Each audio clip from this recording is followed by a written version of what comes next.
أعوذ بالله من الشيطان الرجيم. بسم الله الرحمن الرحيم.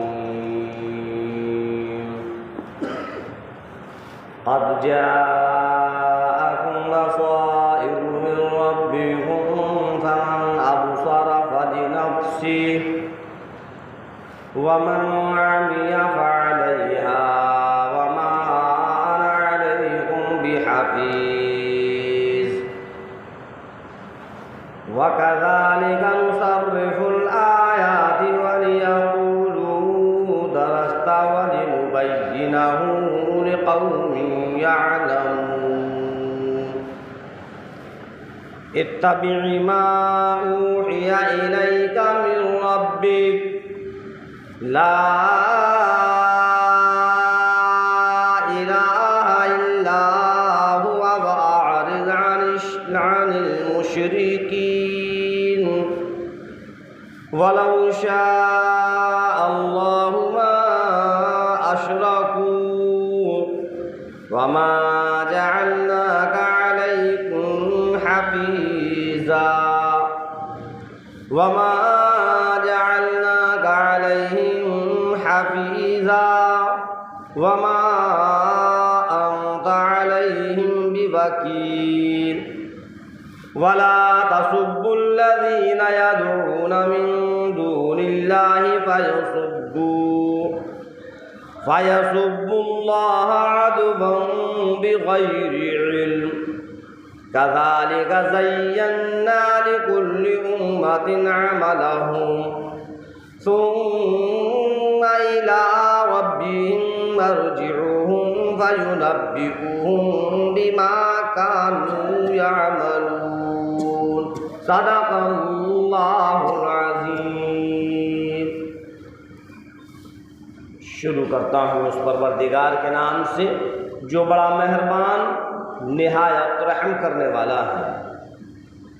سورہ انعام 7واں پارہ 7ویں پارے کے 19ویں رکوع کی آیتیں ہیں. ان آیات کے اندر اللہ تبارک تعالیٰ نے سارے کے سارے انسانوں کو سارے اپنے بندوں کو بتلایا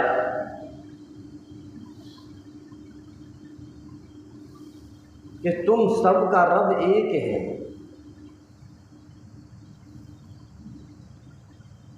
اگر کسی آنکھ نے رب کو نہیں دیکھا تو اس رب کی نشانیاں موجود ہیں، ایسی ایسی نشانیاں موجود ہیں جس سے کہ پتہ چلتا ہے کہ ہاں رب ہے. تو ان نشانیوں پر نظر کرو، ان نشانیوں کو دیکھو، ان علامتوں کو دیکھو اور پھر رب کائنات پر ایمان لاؤ جو ساری کی ساری کائنات کر رہا ہے. کون سی وہ علامتیں ہیں، کون سی وہ نشانی ہے، کون سی وہ چیزیں ہیں جس سے کہ رب کی وحدانیت کا پتہ چلتا ہے. اللہ رب العزت نے ایسی ایسی چیزوں کو بنایا کہ جس پر اگر ہم نظر ڈالیں تو اس سے خود بخود پتہ چل جائے گا کہ ہاں رب ہے. مثال کے طور پر اس زمین کو بنانے والا کون ہے، اس آسمان کو بنانے والا کون ہے، یہ روزانہ جو دنیا کا نظام چلتا ہے اس نظام کو چلانے والا کون ہے. سورج اپنی جگہ سے نکل رہا ہے، چاند اپنی جگہ سے نکل رہا ہے، ستارے اپنی جگہ ٹمٹما رہے ہیں. آخر ان کو نکالنے والا کون ہے؟ جو ان کو نکالنے والا ہے وہی پروردگار عالم ہے. جو اس نظام کو چلانے والا ہے وہی رب کائنات ہے. رات آتی ہے دن چلا جاتا ہے، دن آتا ہے رات چلی جاتی ہے. اس رات کو آنے جانے اور دن کو لانے لے جانے والا کون ہے؟ اللہ رب العزت نے ایک چیز نہیں، ایک علامت نہیں، ایک نشانی نہیں، سینکڑوں نشانیاں اور اپنی سینکڑوں نعمتیں بندے کو دکھلائیں کہ دیکھو اس چیز پر غور کرو اور پھر سمجھو کہ اس کو بنانے والا کون ہے۔ اسی چیز کو اللہ نے ان آیات کے اندر بیان کیا، قد جاءکم بصائر من ربکم فمن ابصر فلنفسہ، تحقیق کے پہنچ چکی تمہارے پاس بہت سی علامتیں، بہت سی نشانیاں تمہارے رب کی طرف سے، فمن ابصر فلنفسہ، بس جس نے دیکھ لیا بس وہ اسی کے واسطے ہے، ومن عمی فعلیہا، اور جو اندھا رہا، جس نے نہیں دیکھا، یعنی ان نشانیوں کو دیکھنے کے باوجود پھر بھی وہ نہیں سمجھتا، اس کے بعد بھی وہ دوسروں کی پوجا پاٹ میں لگا رہتا ہے، پھر بھی وہ دوسروں کو اپنا رب سمجھتا ہے، پھر بھی دوسروں کے سامنے جھکتا رہتا ہے، فعلیہا، تو پھر اس کا خود کا نقصان ہے۔ ان علامتوں کو دیکھ کر جو اللہ پر یقین لے آئے گا، اللہ پر ایمان لے آئے گا، جو دین اسلام کے اندر داخل ہو جائے گا، وہ اسی کے واسطے کامیابی ہے۔ اور ان علامتوں کو دیکھ کر، ان نشانیوں کو دیکھ کر پھر بھی وہ اسی طریقے سے جہالت کی گمراہیت کے اندر رہا، جہالت کے دلدل کے اندر رہا، اسی طریقے سے دوسروں کی پوجا پاٹ میں لگا رہا، اور اللہ کی ان علامتوں اور ان نشانیوں سے اندھا بنا رہا، فعلیہا، بس اسی کا نقصان ہے، کسی اور کا نقصان نہیں ہے۔ وما انا علیکم بحفیظ، اور یہ فرمایا پروردگار عالم نے، اور میں تم پر نگہبان نہیں ہوں، یعنی میں یہ نہیں چاہتا کہ تم کو مجبور کر کر زبردستی دین کے اندر داخل ہو۔ اللہ رب العزت نے صاف طریقے سے فرما دیا یہ دین اسلام ہے، اس میں کوئی زبردستی نہیں چلتی ہے، تو خود اسلام کے اندر آؤ، خود اللہ کی وحدانیت کو پہچانو، اور خود ان علامتوں کو، ان نشانیوں کو دیکھ کر پھر تم یہ فیصلہ کرو کہ سچ اور حق کیا ہے۔ کسی کے کہنے پر، کسی کی جبرن، لا اکراہ فی الدین، اللہ نے قرآن کریم کے اندر فرمایا کہ دین کے اندر کوئی زبردستی نہیں ہے۔ مذہب اسلام کسی کو مجبور نہیں کرتا کہ مذہب اسلام کو قبول کرو۔ حق اور غلط دونوں چیزیں سامنے موجود ہیں، اب تم فیصلہ کرو کہ حق پر چلو گے یا غلط پر چلو گے۔ اللہ رب العزت نے فرمایا کہ ساری کی ساری چیزیں کھلی ہوئی ہیں، ہاں جو بندہ کوشش کرتا ہے تو اللہ پھر اس کو ہدایت دے، اور جس کی کوشش نہیں ہے اللہ اس کو ہدایت نہیں دیتا۔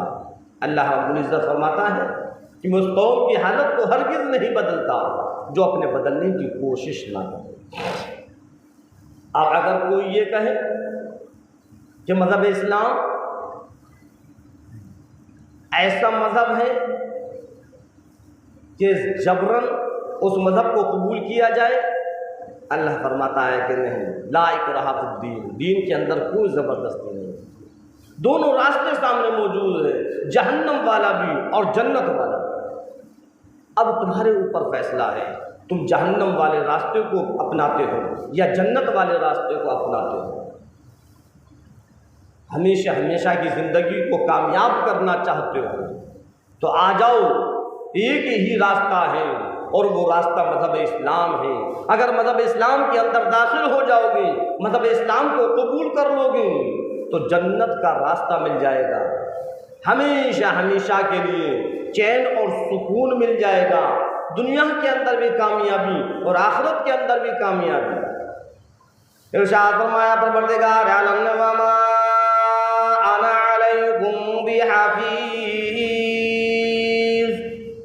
اور میں تم پر نگہبان نہیں، کسی پر کوئی زبردستی نہیں کہ ایمان کے اندر آؤ۔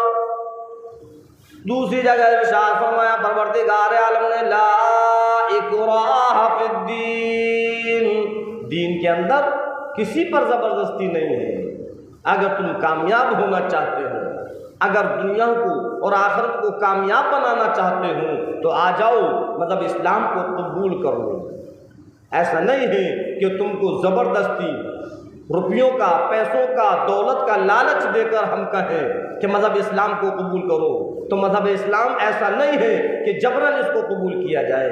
مذہب اسلام تو کھلی ہوئی کتاب ہے، کھلی ہوئی روشنی ہے، ہر ایک اپنی آنکھوں سے دیکھ سکتا ہے، اور تم دیکھو اور سمجھو کہ حق کیا ہے۔ اگر تم کو حق سمجھ میں آ جائے تو آؤ مذہب اسلام کو قبول کرو، اور اگر تم کو حق سمجھ میں نہیں آ رہا تو اللہ فرما رہا ہے پھر تیری مرضی ہے، تو چاہے تو جہنم کے اندر جانے کی تیاریاں کر، تو چاہے تو جنت کے اندر آنے کی تیاریاں کر۔ دونوں راستے اللہ نے سامنے رکھے۔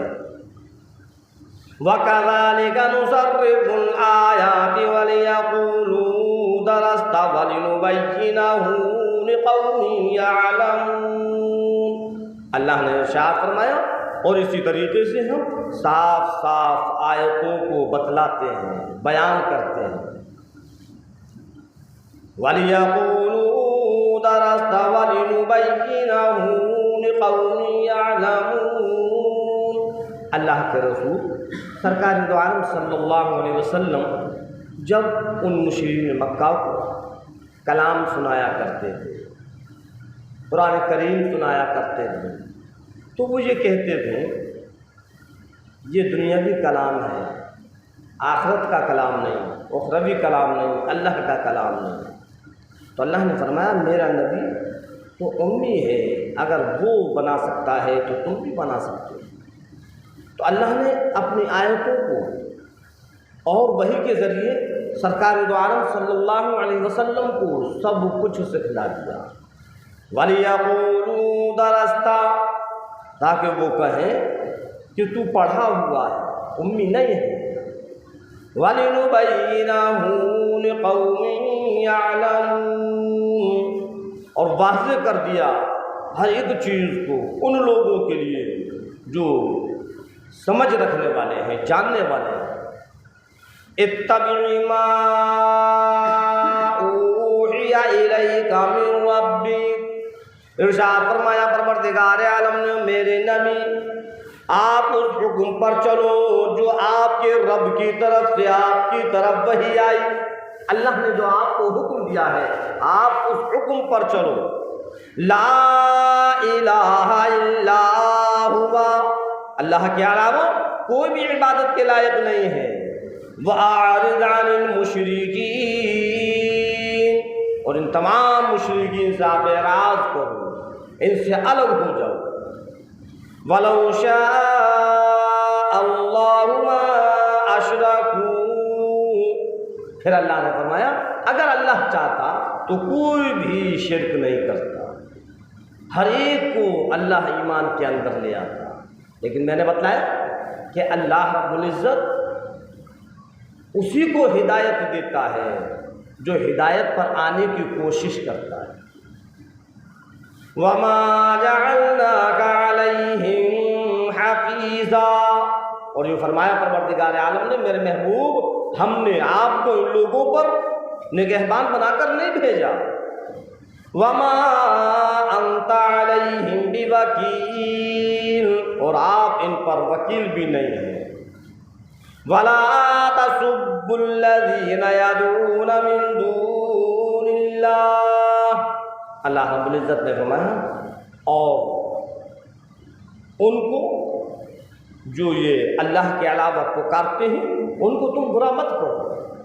اللہ رب العزت نے کتنی بہتر بات کہی ہے کہ یہ مشرکین مکہ، یہ کفار جو اللہ کے علاوہ دوسروں کو پکارا کرتے ہیں، تم ان کے باطل معبودوں کو برا مت کرو۔